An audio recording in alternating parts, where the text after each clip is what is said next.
आपका स्वागत है मेरी इस नई YouTube वीडियो में। आज इस वीडियो में हम सॉल्व करने जा रहे हैं ई-वे बिल चैप्टर के सारे प्रैक्टिकल क्वेश्चंस। मतलब ज़्यादा है नहीं, इसमें गिनती के 5 क्वेश्चंस हैं, तो फटाफट हम उसको सॉल्व कर लेते हैं। पहला क्वेश्चन है हमारे पास कि what are the documents and devices to be carried by a person in charge of conveyance under rule 138 of CGST rule 2017। देखिए, जो पहला क्वेश्चन है इसमें हमसे पूछा गया है कि जब भी कोई, मान लीजिए कोई पर्सन इंचार्ज कोई गाड़ी से आप कोई भी सामान एक जगह से दूसरी जगह भेज रहे हैं, अपने गुड्स को डिलीवर कर रहे हैं, एक स्टेट से दूसरे स्टेट भेज रहे हैं फॉर एग्जांपल, तो वो जो जिस भी गाड़ी से या फिर ट्रक से या फिर जिस भी व्हीकल से आपका सामान जा रहा है, तो वो जो व्हीकल का पर्सन इंचार्ज होगा उसे कौन कौन से डॉक्यूमेंट्स कैरी करने पड़ेंगे अपने पास, कौन कौन से डॉक्यूमेंट्स ऐसे हैं जो कि मैंडेटरी हैं आपके पास पर्सन इंचार्ज के पास कैरी करना। तो इस क्वेश्चन में हमसे वो पूछा गया है। तो जब भी ई-वे बिल की बात आती है, ई-वे बिल चैप्टर क्योंकि हम कर रहे हैं, तो ऑब्वियस सी बात है कि ई-वे बिल तो मैंडेटरी होगा ही होगा।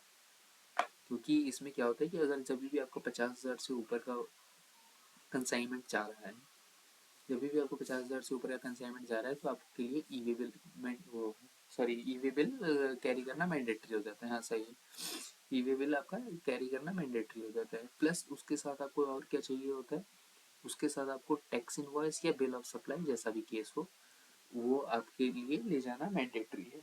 अगर टैक्सेबल है तो ऑब्वियस सी बात है, उसमें आपका टैक्स इनवॉइस होगा, या फिर अदर केसेस में बिल ऑफ सप्लाई भी होता है। प्लस आपको ई-वे बिल भी कैरी करना मैंडेटरी है जहाँ पे 50,000 से ऊपर की वैल्यू होती है। अब जो ये चीज़ है कि 50,000 से ऊपर वैल्यू होती है, तो वो किस चीज़ का, हम 50,000 किस चीज़ को देखेंगे, तो वो हम देखेंगे कंसाइनमेंट वैल्यू को। तो जो कंसाइनमेंट वैल्यू अगर आपकी 50,000 से ऊपर होती है, तो उस केस में क्या होगा, आपको ई-वे बिल भी कैरी करना है, अपना टैक्स इनवॉइस भी कैरी करना है। और ये चीज़ें आप फिजिकल फॉर्म में भी ले जा सकते हैं और इलेक्ट्रॉनिक फॉर्म में भी, दोनों चीज़ें अलाउ हैं, तो इसमें कोई ज़्यादा इशू नहीं है। अब बारी आती है सेकंड क्वेश्चन की। Explain the meaning of consignment value of goods. जैसे कि मैंने पहले क्वेश्चन में आपको बताया कि अगर कंसाइनमेंट वैल्यू आपकी 50,000 से ऊपर है, तो आपके लिए ई-वे बिल भी जो मैंडेटरी हो जाता है। जो ई-वे बिल चैप्टर हम पढ़ रहे हैं अभी, तो इसमें ऑब्वियसली बात है, ई-वे बिल में जब आपकी कंसाइनमेंट वैल्यू 50,000 से ऊपर होगी तो वो आपका मैंडेटरी हो जाएगा। तो अब इसमें हमें देखना है कि कंसाइनमेंट वैल्यू एक्चुअल में होता क्या है। कि क्योंकि देखिए, कंसाइनमेंट वैल्यू में जितनी वैल्यू का सामान है एक स्टेट से दूसरे स्टेट या फिर एक व्हीकल से एक जगह से दूसरी जगह लेके जा रहे हैं, तो वो होता है आपका कंसाइनमेंट वैल्यू। अब कंसाइनमेंट वैल्यू जो हुआ उसमें आप इंक्लूड क्या क्या करते हैं वो हमें देखना है। तो देखिए, सबसे पहले तो उसमें आ जाएगा आपका टैक्सेबल गुड। जो टैक्सेबल वैल्यू है, मान लीजिए आप 1,00,000 रुपए का सामान लेके जा रहे हैं, उसकी टैक्सेबल वैल्यू मान लीजिए 1,00,000 रुपए है। एक तो आपका 1,00,000 रुपए वो हो गया। सेकेंड चीज़ हो गई आपका कि उस पर जीएसटी लगा, फॉर एग्जाम्पल 18% जीएसटी। तो अब उस जो कंसाइनमेंट की वैल्यू थी वो, या जो इनवॉइस की वैल्यू थी, वो क्या हो जाएगी, 1,18,000 रुपये। तो आपकी कंसाइनमेंट की वैल्यू भी क्या हो जाएगी, 1,18,000 रुपये।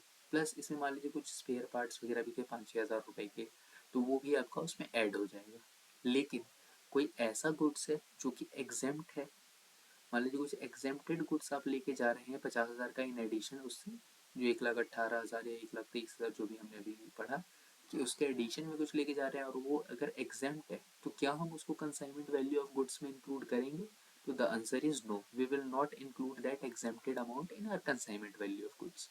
ओके, तो कंसाइनमेंट वैल्यू ऑफ गुड्स जो है ये बहुत इंपॉर्टेंट हो जाता है, क्योंकि आपके एग्जाम में क्वेश्चन आएगा, आपसे पूछा जाएगा कि इस पर्टिकुलर ट्रांजेक्शन पे ई-वे बिल अप्लीकेबल है कि नहीं है। तो उस केस में आपको क्या देखना है, कि आपको देखना है कि कंसाइनमेंट वैल्यू देखना है। कंसाइनमेंट वैल्यू आप कैसे निकालेंगे, कंसाइनमेंट वैल्यू आप निकालेंगे टैक्सेबल गुड्स प्लस उस पर जो जीएसटी है वो, प्लस और भी कोई उसमें आइटम है जो आपके इनवॉइस में लिखा हुआ है वो, लेस, सॉरी लेस तो नहीं, मान लीजिए excluding exempt goods. Exempt goods अगर आपको दिया हुआ है तो उस चीज़ को आप उसमें इंक्लूड नहीं करेंगे, और उसको इंक्लूड किए बिना अगर आपकी टोटल वैल्यू 50,000 से ऊपर जा रही है तो आप पे ई-वे बिल अप्लीकेबल हो जाएगा, अदरवाइज आप पे ई-वे बिल अप्लीकेबल नहीं होगा। तो ये चीज़ आपको ध्यान रखनी है। अब आ जाते हैं हमारे थर्ड क्वेश्चन पे। मिस्टर एक्स ने, अ registered person has cause movement of goods of consignment value exceeding 50,000, 50,000 से ज़्यादा किया, यानी कि ऑब्वियस सी बात है ई-वे बिल आपका अप्लीकेबल हो गया in relation to a supply and thus generated e way bill. E way bill भी जनरेट किया, बहुत अच्छी बात है। However, after generation of e-way bill, he found a mistake in the e-way bill and wants to edit it. जिन्होंने जो ई way bill generate किया था मिस्टर एक्स हैं, उसमें क्या है कि इन्हें कुछ मिस्टेक मिली। तो अब ये क्या है, ये अभी चाह रहे हैं कि उसको एडिट कर दूँ, उसको मैं सही कर दूँ। So you are required to advise Mr. X whether he can do so with the help of relevant provisions. So as a CA and CS students आपको बताना है कि क्या वो उसको एडिट कर सकते हैं। तो देखिए द आंसर इज नो। आप कभी भी ई वे बिल को एडिट नहीं कर सकते। एक बार जो बन गया सो बन गया, बात खत्म। हाँ, आपके पास एक ऑप्शन होता है कि जैसे अभी मैंने ई वे बिल जो है, जो मैंने जनरेट किया है, तो उस ई वे बिल को मैं विद इन 24 आवर्स चाहूँ तो उसको डिलीट करके नया ई वे बिल जनरेट कर सकता हूँ। लेकिन मेरे पास कोई भी ऑप्शन ये नहीं होता है कि मैं ई वे बिल को एडिट कर दूँ। ठीक है, तो ये चीज़ आप ध्यान रखिएगा। इसका एक बार आंसर भी चेक कर लेते हैं। पहले दो क्वेश्चन का भी आंसर हमने नीचे से देखा नहीं था, वो भी देख लेंगे एक बार। ये तो आपका पहला हो गया, ये बिल ऑफ सप्लाई, इनवॉइस और copy of E way bill. Second question में भी हमारा CGST वगैरह सब बिल ऑफ सप्लाई वाला था। और ये आ गया हमारा थर्ड क्वेश्चन। देखिए, if there is a mistake, incorrect और wrong entry in the e way bill, then it can not be edited और करेक्टेड। देखिए, वो कभी भी एडिट या करेक्ट नहीं हो सकता। एक बार जो आपने जनरेट कर लिया तो बात खत्म। Only option is cancellation of e-way bill within 24 hours of generation and generate a new with correct detail. अगर आपने गलती से कुछ गलत डिटेल भर दी है ई-वे बिल में, तो उसमें क्या करना है कि आपको अपना e-way bill with in 24 hours of generation उसको डिलीट कर देना, उसको कैंसिल कर देना है और एक नया फ्रेश ई-वे बिल जनरेट करना है। Thus, in the view of above mentioned provision, Mr. X cannot edit the e-way bill. However, he can cancel the e-way bill within 24 hours of generation and generate a new one with correct detail. तो ये भी आपका third question भी यहाँ पे complete हो गया। बहुत ही सिंपल सा चैप्टर है, इसमें ज़्यादा टाइम लगाने वाली कोई बात है नहीं। ये आ जाता है हमारा fourth question. Mister Talli Lal, a registered person, has transported alcoholic liquor for human consumption of consignment value of 1.5 lakh from Delhi to Haryana.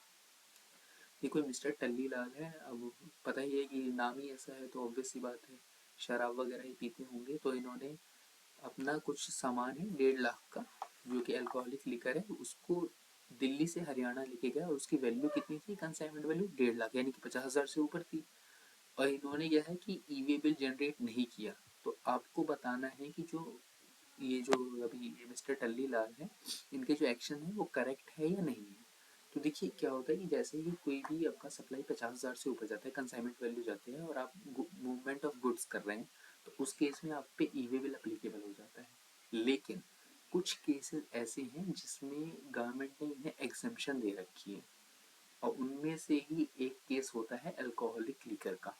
तो ये चीज़ आपको थोड़ा अच्छे से ध्यान रखनी पड़ेगी कि जब भी अल्कोहलिक लीकर आपके एग्जाम में लिखा है, तो उस केस में आपके लिए ई वे बिल जनरेट करना जो है वो मैंडेटरी नहीं है। ये कुछ कुछ चीज़ें होती हैं जो एग्जाम्प्ट होती हैं, हर चैप्टर में कुछ एक्सेप्शंस होते हैं। तो ई वे बिल के चैप्टर में ये एक्सेप्शन है कि अल्कोहलिक लीकर जो है उस पर आपको ई वे बिल जनरेट नहीं करना है, भले ही आपकी वैल्यू 50,000 से ऊपर क्यों ना चली जाए।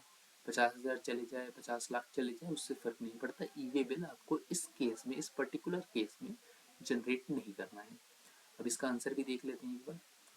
E-way bill is not required to be generated where the goods being transported are alcoholic liquor for human consumption. Thus, the action of Tully Limited of not generating the E-way bill is correct in law. तो यानी कि जो mister Talli लाल है, उन्होंने जो action लिया है वो बिल्कुल सही एक्शन लिया है, और उनके लिए आपका ई-वे बिल जनरेट करना मैंडेटरी नहीं था। अब बारी है क्वेश्चन 5 की। Dhananjay associates registered in Gujarat deals in industrial grade iron and steel product. कोई धनंजय एसोसिएट करके बिजनेस एंटिटी है जो कि गुजरात में अपना स्टील वगैरह का बिजनेस करती है। जो प्रोपराइटर है धनंजय एसोसिएट के, उन्होंने क्या किया है कि टीएमटी आयरन सेल किया है महाराष्ट्र के रिटेलर को at the value of 40,000 rupees. ठीक है, और एक्सक्लूडिंग जीएसटी ये अमाउंट, ये ध्यान रखिएगा, यहाँ पे लिखा भी है excluding GST. As per the agreement of sale, goods are to be delivered at the premises of retailer. यानी कि जो एग्रीमेंट हुआ था धनंजय एसोसिएट में और रिटेलर में, वो ये हुआ था कि जो भी धनंजय एसोसिएट जो गुड्स होल्ड कर रहे हैं रिटेलर को, वो उनके प्रीमाइसेस पे डिलीवर करके देंगे।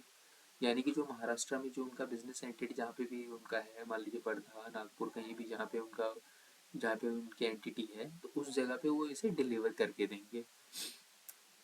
और इसमें क्या है कि the transportation cost of 7,000 has been charged separately to deliver the same to the retailer in Maharashtra. और इस क्योंकि जो इन्होंने एग्रीमेंट किया था कि भाई मैं आपको आपके प्रीमाइसिस के बाहर वो डिलीवर करके दूंगा, तो ऑब्वियस सी बात है फ्री में तो करेंगे नहीं, उसका भी कॉस्ट तो इन्होंने ही बियर किया है ना, तो उसका वो अपना रिम्बर्समेंट वगैरह तो लेंगे ही, जो भी वो किया है। तो यहाँ पे क्या हो जाएगा कि 7,000 का जो ट्रांसपोर्टेशन कॉस्ट इनका लगा है वो भी ये चार्ज करेंगे सेपरेटली, और इन्होंने सेपरेटली चार्ज किया भी है अपने इनवॉइस में। तो अब क्या हो गया, जो आपका जो टैक्सेबल वैल्यू था वो क्या हो जाएगा 40,000 प्लस 7,000। यहाँ पे आपको देखना होगा कि यहाँ पे दो सप्लाई हो गए, एक तो हो गया 40,000 का गुड्स और दूसरा हो गया 7,000 का जो सर्विस आपने ट्रांसपोर्टेशन कॉस्ट वो किया है। तो अभी ये जो केस हो गया, क्योंकि यहाँ पे एक से ज़्यादा सप्लाई इंक्लूडेड है, तो ये जो केस हो गया, ये केस हो गया आपका कंपोजिट सप्लाई का। और जब भी हम कंपोजिट सप्लाई यानी कि एक से ज़्यादा सप्लाई का, कंपोजिट सप्लाई के केस में क्या होता है कि हम देखते हैं कि प्रिंसिपल सप्लाई क्या है। तो प्रिंसिपल सप्लाई इस केस में क्या है, वो है आपका गुड्स से डिलीवर करना। अगर मैं गुड्स से डिलीवर नहीं कर रहा था, गुड्स सॉरी बेच नहीं रहा होता, तो ऑब्वियस सी बात मैं डिलीवर करने भी नहीं जाता। मेरा मेन पर्पस क्या है इस ट्रांजेक्शन का, मेरा मेन पर्पस है मुझे जो मेरे टीएमटी बार थे मुझे वो सोल्ड करना था। वही सोल्ड करने के लिए मैंने एक और एडिशनल सर्विस दी है। वो सर्विस क्या दी है कि मैंने उन्हें गुड्स डिलीवर उनके प्रीमाइसेस पे करके दिया है। तो अब इसमें प्रिंस क्या होता है कि जब भी एक से ज़्यादा सर्विस होती है ना, एक से ज़्यादा सप्लाई होती है, तो उस केस में दोनों का हम टैक्स रेट अलग अलग देखते हैं। लेकिन अगर क्या होता है कि अगर वो प्रिंसिपल सप्लाई वाला कोई केस है, क्योंकि क्या होता है कि दो तरह की सप्लाई होती है, एक होता है मिक्स्ड सप्लाई, एक होती है कंपोजिट सप्लाई। मिक्स्ड सप्लाई में तो आप देखते हैं जो हाईएस्ट टैक्स रेट होता है वो लग जाता है, और जो कंपोजिट सप्लाई होती है उसमें हम देखते हैं कि प्रिंसिपल सप्लाई क्या है, जो उस पर जो प्रिंसिपल सप्लाई पे टैक्स रेट होता है हम वो लगाते हैं, भले ही प्रिंसिपल सप्लाई का टैक्स रेट कम ही क्यों ना हो। यहाँ पे क्या है कि ट्रांसपोर्टेशन कॉस्ट पे नॉर्मली क्या होता है कि 5% का आरसीएम लगता है जब भी आप डिलीवरी वगैरह करते हैं। और जो ये आपने गुड्स सोल्ड किया है आयरन बार वगैरह, इस पर 18% जीएसटी लगता है। तो अब इसमें क्या हुआ कि वैसे तो मिक्स्ड भी होता तो भी हम 18 ही लगाते, लेकिन यहाँ पे क्या है, ये जो केस है ये कंपोजिट सप्लाई का है। और कंपोजिट सप्लाई के केस में हम देखते हैं कि प्रिंसिपल सप्लाई क्या है। प्रिंसिपल सप्लाई यहाँ पे क्या है आपका, तो जो टीएमटी बार सोल्ड कर रहे थे वो आपका प्रिंसिपल सप्लाई है। तो इस केस में क्या होगा कि हम दोनों वैल्यू को ऐड कर देंगे, इसको अलग अलग नहीं देखेंगे, ना ही इस ट्रांसपोर्टेशन कॉस्ट को एज अ रिम्बर्समेंट हम ट्रीट करेंगे। हम ये मानेंगे कि हमने उनको सप्लाई ही 47,000 का किया है। अभी जो 47,000 आया हमारा, इसमें हम क्या करेंगे कि 18% का जीएसटी और इंक्लूड कर देंगे। तो 47,000 plus GST of 18% will be our consignment value. So इसमें हमें पूछा गया कि हमारे पे ई वे बिल अप्लीकेबल होगा या नहीं होगा। तो द आंसर इज यस, आपका ई वे बिल अप्लीकेबल हो जाएगा, क्योंकि जो आपकी जो कंसाइनमेंट वैल्यू होगा वो 50 आपका हाँ 50,000 से वो हो जाएगी, एक्सेस चली जाएगी, वो उसको उससे ज़्यादा हो जाएगी, क्योंकि 40,000 प्लस 7,000 47,000 प्लस 18% जीएसटी आपका 55,000 समथिंग बनेगा। तो obviously 55,000 is more than 50,000, that means you need to generate e way bill.